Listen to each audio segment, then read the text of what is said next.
Okay, let's unpack this. Have you scrolled through social media lately and seen those utterly dreamy images of gardens that look completely wild and effortless? Oh, yeah. Like nature just decided to throw a party and poof, beautiful, untamed growth everywhere. Mm-hmm. Chances are you've encountered the viral phenomenon known as chaos gardening. You really can't miss it. On TikTok alone, it's racked up, get this, over 13 billion views. Wow. 13 billion. Yeah.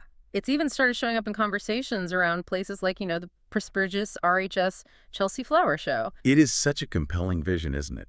At its heart, the concept of chaos gardening is about a dramatically more relaxed, almost haphazard approach to planting. Haphazard, yeah. The basic idea is simple.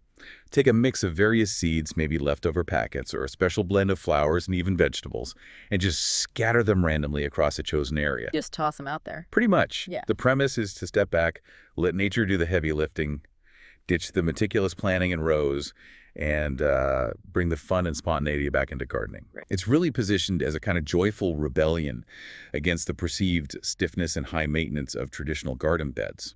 And we've been taking a deep dive into a whole stack of material on this, everything from viral social media posts to articles by seasoned garden designers and ecological experts weighing in on the trend. Yeah, there's quite a bit out there now. Our mission in this deep dive is to pull apart what this trend is really about for you. Okay. We want to explore the appealing promises that have made it so popular, but also uncover the surprising and frankly significant pitfalls that experts are warning about. Pitfalls, right. And importantly, we'll look at how the idea is already evolving into something maybe a bit more intentional. Okay.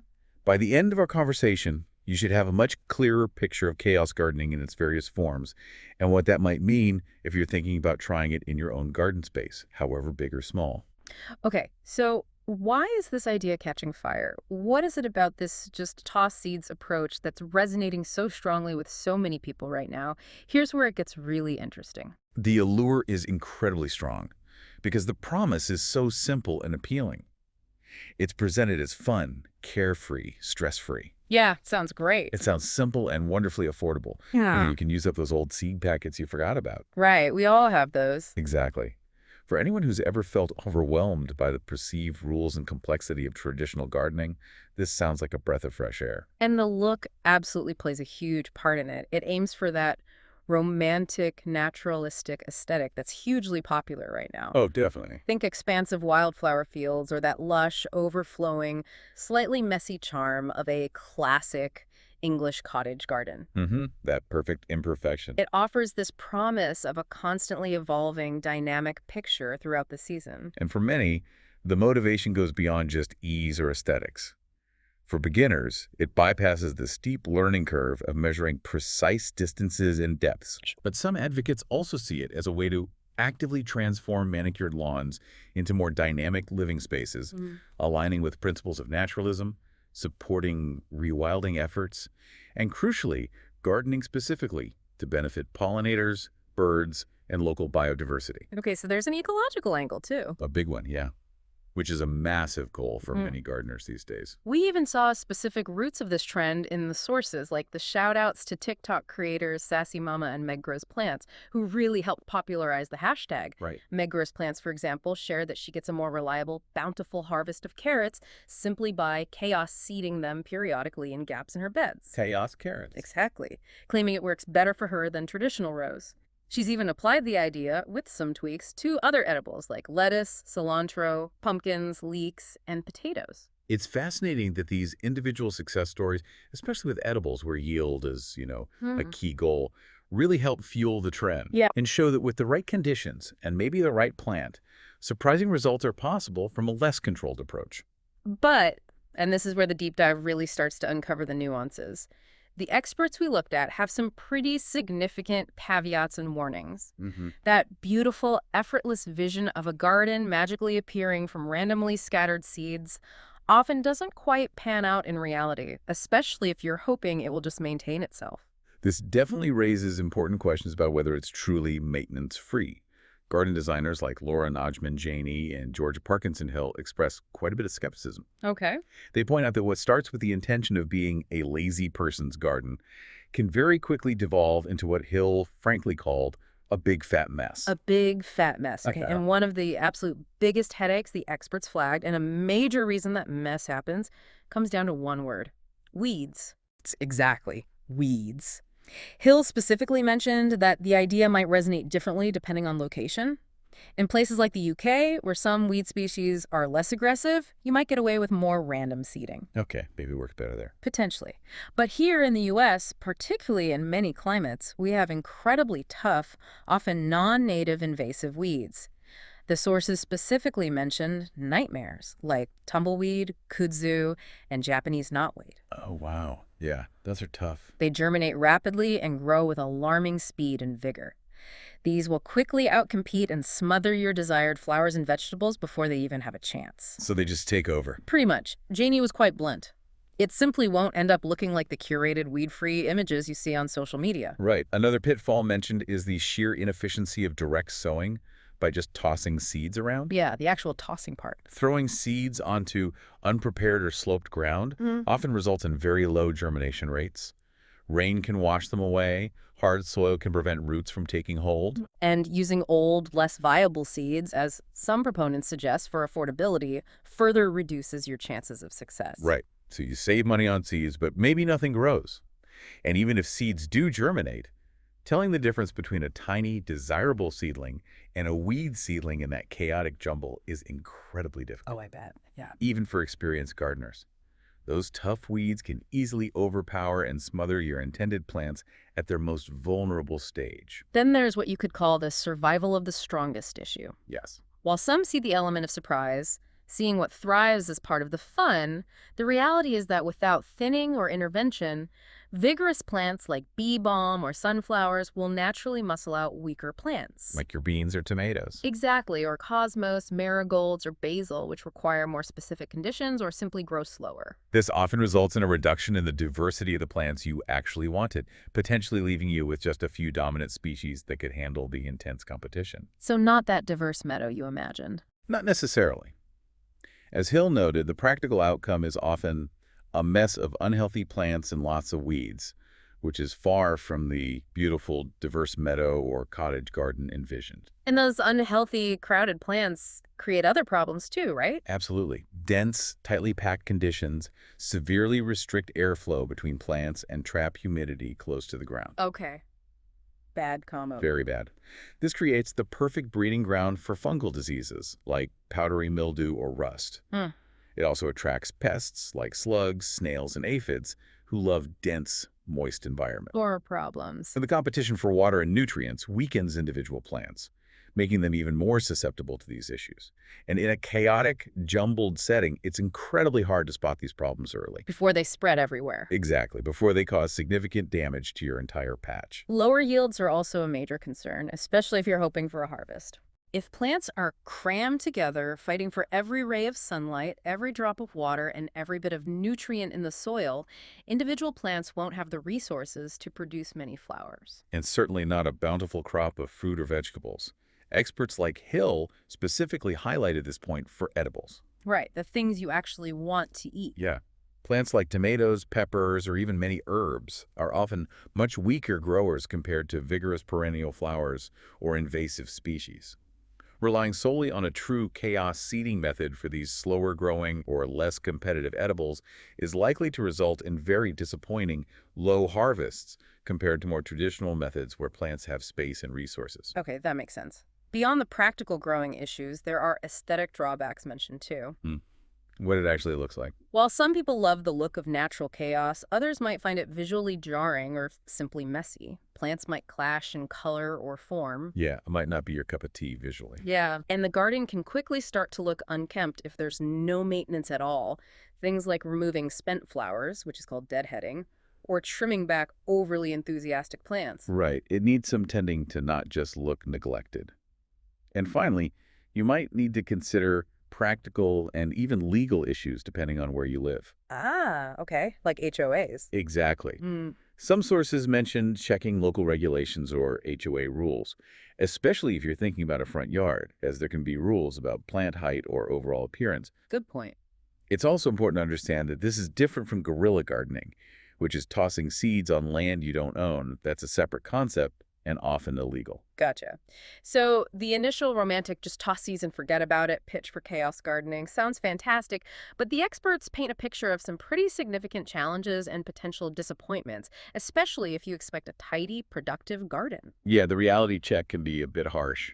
But the sources also suggest that the trend isn't static. It's already evolving. If we connect this to the bigger picture, yes, what seems to have started as a very impulsive, low-effort experiment is definitely becoming more intentional as people learn what works and what doesn't. Okay, learning from the mess. Kind of. It's moving beyond pure, undirected randomness to a place where gardeners are blending that wonderful spontaneity with a bit more underlying structure, knowledge, and purpose. Okay. It's about embracing unpredictability, but doing so with a dose of gardening wisdom. So it's like Chaos Gardening 2.0 is less about total chaos and more about informed spontaneity. It's where ecological principles meet personal style. Exactly. That's a great way to put it. Experts like Selena Souders and Emily Slumman are strong advocates for this more balanced approach. It's not about going back to rigid rows and perfect squares, but about understanding your specific environment, your climate, your soil, the amount of sun you get, and choosing your plants thoughtfully. Right. It's about mimicking the natural processes you see in wild spaces while still having some intentionality behind it, whether that's focusing on a specific color palette or attracting particular pollinators. And that starts with the groundwork they emphasize, right? It's not just tossing seeds onto hardpan. No, definitely not. It's about researching plants suitable for your specific region and conditions, understanding your soil type, and improving it with things like compost. The basics, yeah. Basic organic matter, everyone knows. Or maybe more specific amendments like decomposed granite or humate, which I gather is like a soil conditioner. Yes, derived from decomposed organic material. Yeah. Crucially, yes. A solid foundation in soil health is absolutely vital because it helps plants establish strong roots and navigate environmental challenges like dry periods. Makes sense. Smart watering tailored to your climate is also key, like the deep soak refreshing sprinkles method mentioned in one source, Okay, what's that? where you water deeply but less often to encourage those deep roots, but might use light sprinkles occasionally just to cool down the plant's leaves during hot spells. Ah, interesting. And interestingly, they noted that delaying mulch until your tiny seedlings are established, rather than applying it too early, which can actually block germination, is important in this context. Right, don't smother the babies. Yeah. And the plant selection in this evolved approach is much more strategic. Much more thoughtful. It's not just any seeds you find. It's about carefully mixing self-sowing annuals that provide that element of delightful surprise year after year. The ones that come back on their own. Yeah, they mentioned native examples like California poppy, that bright orange one, Phacelia, known for attracting pollinators, Gilia, Nemophila, often called baby blue eyes, and even certain types of native cobwebby thistle. With more stable perennial anchors that come back reliably and give structure and longevity to the garden space. Perennials, the backbone plants. Exactly. Yes. Using natives in this more intentional approach is highly encouraged because they are already adapted to the local climate and soil, generally require lower maintenance once established, and are incredibly effective at supporting local ecosystems, providing food and habitat for pollinators, birds, and beneficial insects. Okay, natives make sense. They listed examples like various salvias, rosemary, monardas, different native ground covers like frog fruit or dichondra, shrubs like ceanothus and manzanita, and perennials like epilobium, native buckwheats, penstemons, and monkey flowers. Lots of options depending on your region. So while the goal is low maintenance, this evolved version definitely isn't no maintenance. Acknowledging that is absolutely key for success, especially in the first year as everything establishes. Some level of care is still needed, ensuring consistent initial watering to get seeds going. Right. Potentially thinning out areas where seedlings are too crowded to prevent them from choking each other. A bit of editing. Doing some light weeding, particularly targeting those aggressive invasives before they take over, and maybe some trimming or deadheading to keep things looking vibrant and encourage more blooms. And the real payoff of this evolved approach seems to be that it genuinely serves both beauty and ecology. That's the goal, yeah. You can create a garden that looks wonderfully dynamic and feels a bit wild, while actively supporting local pollinators, birds, and beneficial insects, and building a more resilient space that can adapt to challenges like climate change. It's about planting with intention, even when the result looks wonderfully wild and free. It's a move towards creating a dynamic, living tapestry that changes and evolves with the seasons, rather than a static, perfectly controlled display. So what does this all mean for you listening who's been intrigued by the pictures or the idea of chaos gardening? Where does this leave the listener who's been captivated by this idea? It means that chaos gardening really exists on a spectrum. A spectrum. Okay. On one end is the truly random, pure seed-tossing approach, which, according to experts, is high risk and can often lead to disappointment, especially when battling weeds and hoping for specific plant success. The big fat mess potential. Right. On the other end is this more intentional, evolved approach that blends the joy of spontaneity and naturalism with ecological wisdom and some foundational gardening principles. So if you're feeling completely overwhelmed by traditional gardening rules and you just want to experiment, have some fun, and embrace a less structured way of interacting with your outdoor space, Yeah, the philosophy of letting go of rigid control is freeing and definitely worth exploring. It might be perfect for a small, low-stakes area. absolutely. Give it a whirl in a corner patch. Yeah. But if you have more specific goals, like needing a reliable, bountiful vegetable harvest, or aiming for a particular aesthetic that needs to look reasonably maintained and tidy, Then maybe pure chaos isn't the answer. pure, unadulterated chaos likely isn't going to deliver that for you. The Chaos Gardening 2.0 approach offers a much higher chance of success for creating a garden that is more natural, encourages biodiversity, still feels wonderfully dynamic and a bit wild, but isn't just going to turn into a neglected weed patch. And for anyone wanting to dip their toes into that more intentional version, remember the practical tips we found in the sources. Choose seeds and plants that are truly suitable for your specific site conditions, the amount of sun you get, the type of soil you have. Right plant, right place still applies. Consider companion planting even in a more random setup, as some plants benefit others. Ensure your seeds have good soil contact after sowing. Even stepping on them lightly helps press them in. Good tip. And for plants that are slower to start from seed or generally harder to grow that way, like tomatoes or peppers, using transplants might be a more reliable way to ensure you actually get them into your chaos patch initially. Instead of just hoping the seeds make it. Right, rather than relying solely on direct sowing.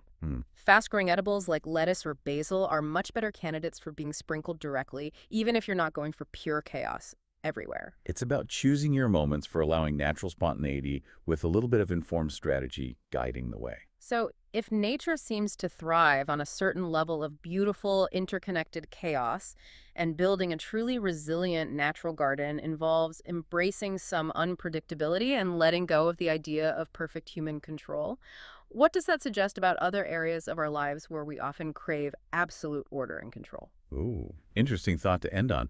It might just be worth considering where a little less rigid control, informed by understanding the underlying systems, could actually lead to more resilience, adaptability, and surprising beauty, not just in our gardens, but maybe even in our approach to work, creativity, or even our daily routines.